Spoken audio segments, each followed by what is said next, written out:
নমস্কার বন্ধুরা, পাপিয়া ডেলি ব্লগে সবাইকে স্বাগত জানিয়ে আবার একটি নতুন পর্ব শুরু করছি। যারা চ্যানেলটিকে এখনো সাবস্ক্রাইব করুন প্লিজ সাবস্ক্রাইব করে দিয়ে আমার পাশে থেকে আমার বন্ধু হয়ে। এখন দুপুর 2:30 বাজে। আজকের পর্বটা 2:30 থেকে শুরু করলাম, কারণ দুপুরবেলা মেয়েকে নিয়ে মেয়ের বাবা আর আমি বেরিয়ে পড়েছি। ওর এক জায়গায় আবৃত্তি কম্পিটিশন আছে, তার দখল। সেইখানে আগে থেকে অডিশান দিতে হয়েছিল, অডিশান দিয়ে বই সিলেক্ট হয়েছে, তাই ফোন করে জানিয়েছিল যে আজ যেতে হবে। তাই দুপুর বেরিয়ে পড়েছি, 3টেয় পৌঁছাতে হবে। আমরা সেই জন্য 2:30টায় বেরিয়ে পড়েছি। এই দেখো দূরে কত বড় বড় বিল্ডিং দেখা যাচ্ছে। আমরা রাস্তা দিয়ে যেতে যেতে আবার তাল গাছও দেখতে পেয়েছি, অনেকগুলো তাল গাছ, তাল হয়েছে, কত বড় বড় কাঁদি। ওরা লাইভ লোকেশন পাঠিয়েছিল, সেই লোকেশন ওয়াইজ আমরা গিয়ে পৌঁছেছি।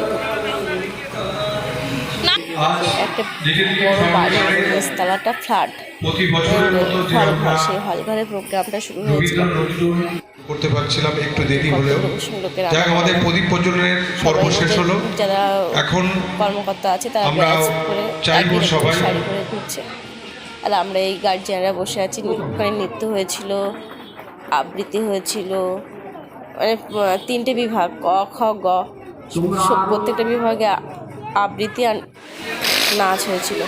আর আঁকা হয়েছিল 25শে বৈশাখী। এই যে ময়ূরিকাকে প্রাইজ দেবে বলে ওরা দাঁড় করে দিয়েছে। ওইখানে কবিতা বলতে হয়েছিল, ময়ূরিকার সেকেন্ড হয়েছিল।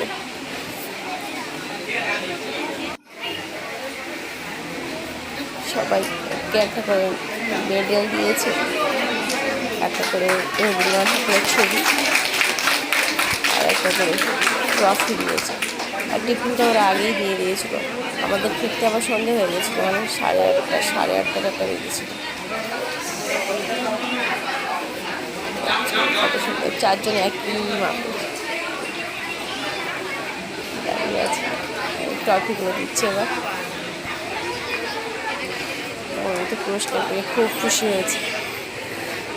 গরমে ও অস্বস্তি লাগছিল, বাইরে বেরিয়ে এরকম হচ্ছে, উফা। এত পুরস্কার দিয়েছে, কেউ হাতে ধরে রাখতে পারছে না। পুরস্কারের থেকে মানুষগুলো ছোট হয়ে গেছে।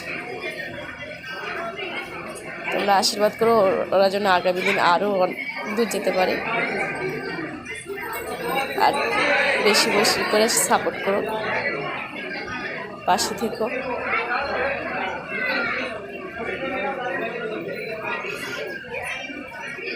দাদারা আবার ছবি তুলে নিচ্ছিল।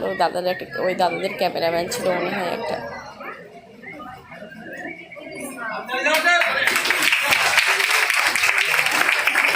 ওদের প্রাইজ দেওয়া হয়ে গেলে আমরা একটু বাড়ি ফিরছি। রাস্তায় এরকম অন্ধকার হয়ে গেছে সবাই।